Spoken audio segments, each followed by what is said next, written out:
how it all came about? Why is a wonderful designer from LA suddenly in Brisbane redesigning a 1990s hotel restaurant?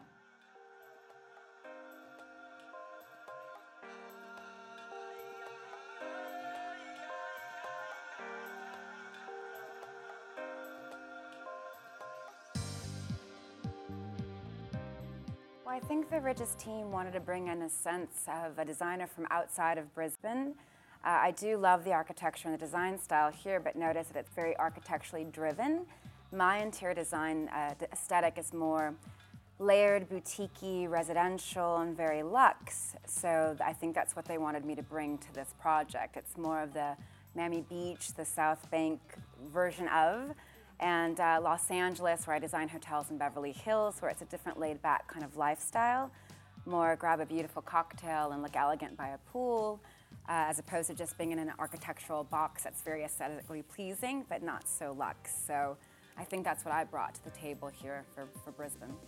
What did you see when you first walked into the site you were to redevelop? When I first walked in, it was very 1990s.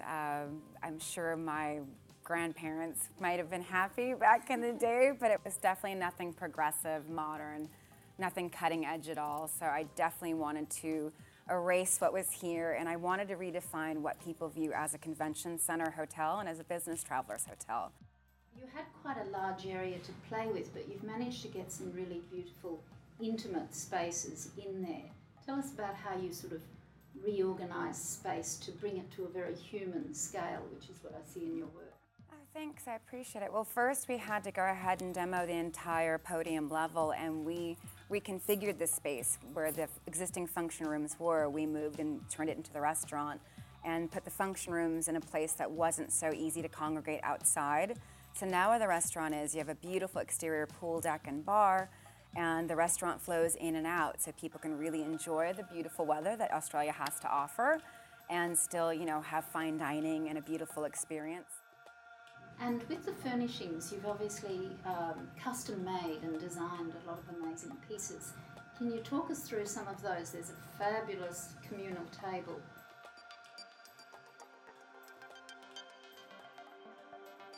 Well, like I mentioned earlier, that I do love to go to firstdibs.com and be inspired by everything amazing and very expensive. So that's where I draw my inspiration from. But as with every commercial project, you do have a budget to work with, so you can be inspired by something amazing and kind of redefine it and reinterpret it to something more user-friendly.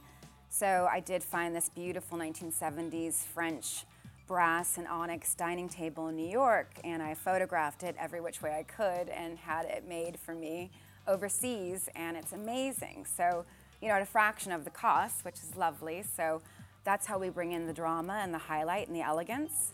And a lot of the furniture here was inspired by things I found from the 60s and the 70s, Werner Panton chandeliers that I love, again, that are very expensive. We redefine them and, bring them into the interior. A lot of the wallpapers that were more residential, I had them remade to be commercial. So there's some really, fun things you can do on a big scale like this of taking something really expensive and redefining it to a more affordable level. There's a lot of brutalist furniture that I'm in love with, which is a lot of metal work. So we did a lot of handcrafted, rusted, and layered metals that we spent a lot of time developing. So I want to share those with you when they're finally here. So the color palette's very simple, very elegant, very chic, very less is more. Just about the layering of patterns is important. And it's a really serene, kind of soothing, very elegant atmosphere. And the feature wall of tiles that you had made in China, I think, the glass tiles are just beautiful. It was a very kind of, not so much arts and crafts, but I was inspired by different periods of that movement. And it was very organic, very lovely, so it was about finding the right scale and the right shape for that giant feature wall, and I think it came out beautifully. But we had to go through about 10 different rounds of hand-selecting blown glass and to finding the right colors to work, because with carpet colors, you get a Pantone box of a million colors to choose for carpet fabric, or what are they called again? Yarns, sorry, the pom-pom yarns.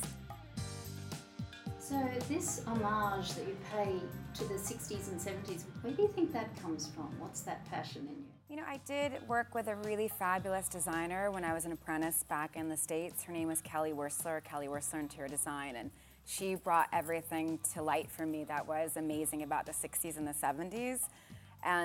But you know, she would walk into a store and see something that was so hideous, she'd take two of them. So it kind of got to the point where I kind of saw the beautiful or the unusual, you know, things exciting and the things that were a little odd and, you know, and different. And sometimes borderline, not the most glamorous thing to look at, but if you reinterpret it and see it in a different light, it does become beautiful. There's a trend in Los Angeles that is just killing me. It's all Edison bulbs and subway tile and reclaimed wood. And a lot of my contemporaries are getting pigeonholed into that's what they do for a living. I have a background in set design, so I used to design movies, commercial music videos. So I like to design for my clients. So if my client has a vision, it's my job to interpret that vision. So that's where you don't have to follow trends. If you want something a certain way, I'll, you know, do my research and come up with that aesthetic for you. So it might not be the now, but it's definitely going to be beautiful. One of the ways you did that was with a wonderful sort of cascading tiled wall. Yeah, when I was traveling in Acapulco, there's some really amazing 70s hotels there. And there was a step feature that was in the interior of the lobby and it penetrated to the exterior. And I've had that in my lookbook for about 10 years now, and I've wanted to use it, and I finally got the chance to do it. So it's going to be a way of keeping the interior coming, or the exterior coming in rather, because the same plantings on the outside will be on the inside, so it's going to be a really dramatic effect, so I'm happy. And are those plantings of succulents one of the things you loved also from the 60s and 70s? You know, I own my own little boutique hotel in the desert in California in Palm Springs, and that's a very, you know, dry, temperature environment, so I had to research a lot of succulents and agaves and cactus. So my love for them did flourish over the past 4 years, and when speaking to the landscape architect here in Australia, they said it was the perfect combination, so it was a chance to bring that into my design aesthetic. And really you're like a choreographer, aren't you? That Definitely. You've organised the route through the restaurant. Yeah. It's called programming, and you know, the way I was trained, it's just a classical approach. If you don't program a space, it won't be successful, because no matter how beautiful something is, if it doesn't function, it can't be successful. So I think that was really a good thing we all did together. It took months after months after months of getting the right flow for the space. We're hoping to see more of you in Brisbane and Australia. I think that would be great. I definitely want to continue working for Rydges. I'd really like to see, you know, the whole hotel envelop and embrace this design aesthetic. So that would be my, hopefully, phase 2. But, you know, I wouldn't turn down another restaurant job or something fantastic.